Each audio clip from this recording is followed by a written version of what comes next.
for 4 years. Went to a great situation. I'm just saying, man, it's hard to just sit up and just just paint some of these guys with the broad brush and not look at a lot of a lot of the details around the whole situation.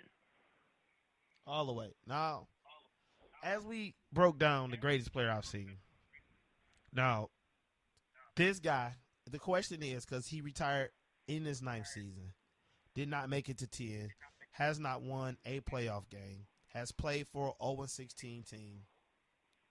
This is not the WWF. This is not the Basketball Association. Luckily, it's not baseball, but it is the NFL Hall of Fame. Yeah, because in baseball, it makes no sense how they Hall of Fame work. But this is the NFL, and a Hall of Fame does require some certain marquee stats to get you in the Hall of Fame. As we wrap this show up, last topic, last subject, do you think Calvin Johnson is Hall of Fame or not? I think with the sports writers that are going to make the decision, I think he's going to go in. And I think he may even be deserving to go in. I mean, his from 2011 to 2013, I mean, the guy averaged over 100 yards per game for all 3 seasons. Caught 122 balls in 2012, 96 in 2011, and then in 2013 dipped down to 84. Only 16 touchdowns was his highest in 2011, actually. My point on this was, and I'll pass it over to you, like you already mentioned, no real significant postseason. Only one or two appearances, or one appearance, two appearances. Came away, on the short end each time. My question is this: if we continue to see some of these NFL, if we continue to see some of these NFL players walk away at earlier than normal ages, do you think that the press, the guys that with the Hall of Fame that do the voting for the Hall of Fame, do you think that they start turning to some of these guys when their name comes up and they question, did this guy love football? Or what happened here that you walked away from the game at a dominant point in your career? Like, what happened here? Do you think that's a question? Like, because one thing with football is your availability is one of the best characteristics you can have, is how often you can hit that field. And football requires everything of you. And if we sit here and, like we said, Peyton just went out here and played 3 years seriously impaired with this neck injury, man. I mean, he went out here and put it all on the line at 18 years. And I know that's a different position in quarterback. Emmett played 18 years, I believe. Go ahead. Before you go, but in that time, Peyton Manning had single-handedly the best season of his career after the next Exactly. season. I mean, he went out and just lit the sky. I think it was like 51 touchdowns. I mean, he lit the sky up. This is why you cannot disrespect Peyton Manning. I know this is supposed to be about Calvin, and this is why you cannot sit here and talk about what games he lost. You can talk about how much he lost, but let's talk about what he single-handedly did to your team week in and week out. And if you're a fantasy player, it's one of the saddest days in ever. It was already sad last season because you put your money on him. You took him a little later thinking you got to steal that quarterback, and he screwed you. But for what he did years and years, he has paid people mortgages off in fantasy football. And like you said, Emmett, go. I just had to say that because, like, even then, he still balled. Emmett stayed around too long. I just want to say that. Oh yeah, Emmett did stay around about 2 years too long. But I'm just saying, I mean, here it is, a guy that does it for 9 years and has a significant advantage at the position that he plays. When you compare him to people that are defending him. That's my question, man. That's the one question that I'm gonna have moving forward on him. Now, don't get me wrong. His 2011 and 2012 seasons was almost 1,700 yards, and then getting to 1,900 yards, 1,964 yards receiving. And stats only go so far, and with the not really the extensive postseason performances or body of work, I just don't know if somebody is sitting there like, man, I don't know, man. I'm gonna have to. I think he's at least gonna have to wait 2 years, maybe even a third. Well, What say you, Mr. Dav? Sit here, Pate. I think as with time changes, the mindset changes, and I think with football being so injury cautious now, of a lot of players coming Safety out saying, first. Yeah, a lot of players coming out saying that they don't even let their kids play football at this point no more. A lot of players, and the rules have changed to protect them. I also think the writers' mindset will change because, one, the Bob Ryans, the Bob Levy's, some of those guys are getting older where they're stepping down. And a younger generation, Michael Smith, Bob Holly, a lot of younger guys, and even people under them, are Bomani Jones, we're just using big names, are stepping up and getting their spots. And they understand more because, see, if you talk to a football fan from the Dick Buckus, the Purple People Eater era, Calvin doesn't have a chance.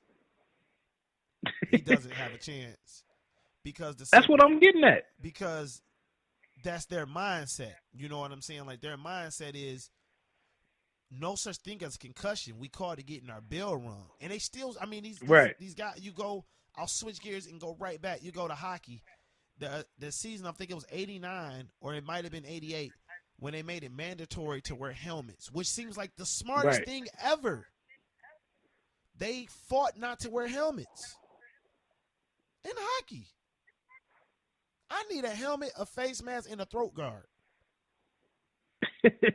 These guys fought not to wear helmets. You know what I mean? And that's the mindset. So, if we're gonna go numbers, Calvin Johnson only had 2 seasons where he didn't go over 1,000 yards. That was his rookie year, and he also had Roy Williams on the other side, who was a top wide receiver at his time. And then, he only played 10 games that year too. Who, Calvin? He played 15 his rookie year. year. Huh? He played in 15 games his rookie year. 48. I'm sorry. You're right. You're right. 15 games. Yeah, and then the next time it was 2009. He played 14 games, 67 receptions for 984. You got to feel like if he played at least the 15th game, he would have got 16 yards, and he would have clocked 1,000. And even like you brought up the year he had 1964, he only had 5 touchdowns that year. He just was beastly all over the field. And if you put Joe Namath in, Joe Namath numbers may be the worst numbers amongst the quarterbacks inside the Hall of Fame.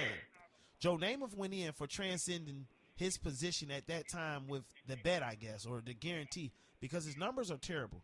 Calvin Johnson, where he lacks in the playoff experience, he changed the way 6'5" wide receivers were played.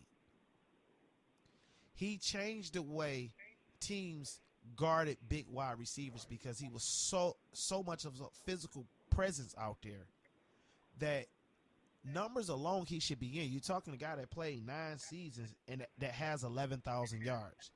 I know he did not hit the all-famous 100 touchdown. He possibly could have got that if playing this year coming up.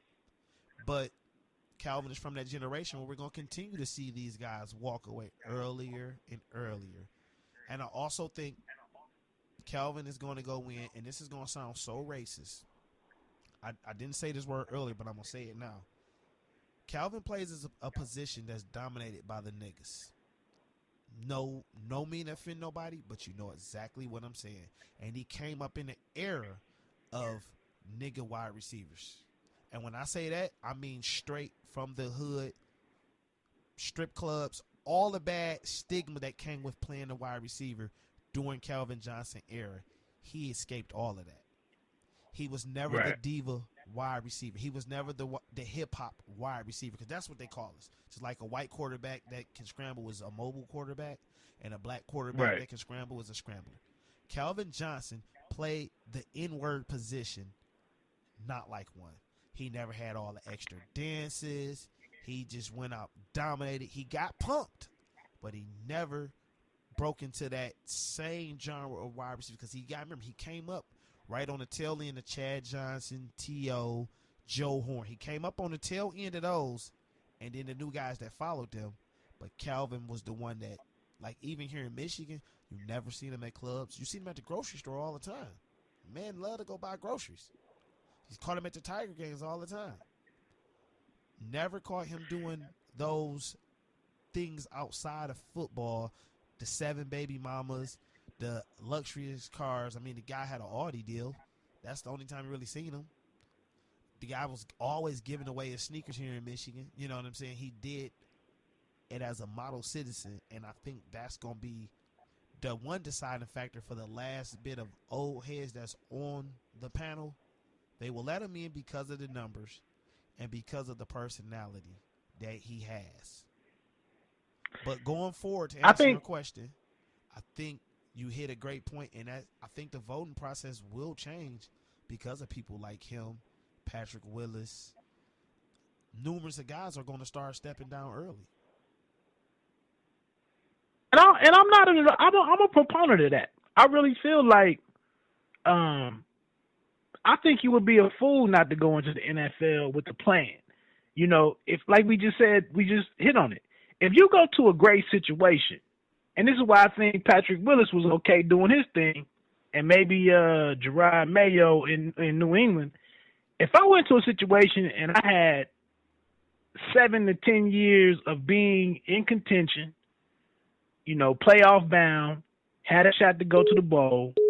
If I did that for 7 to 8 years and I've gotten through 2 or 3 deals, maybe I got to my 3rd deal, I played 1 year of it or something.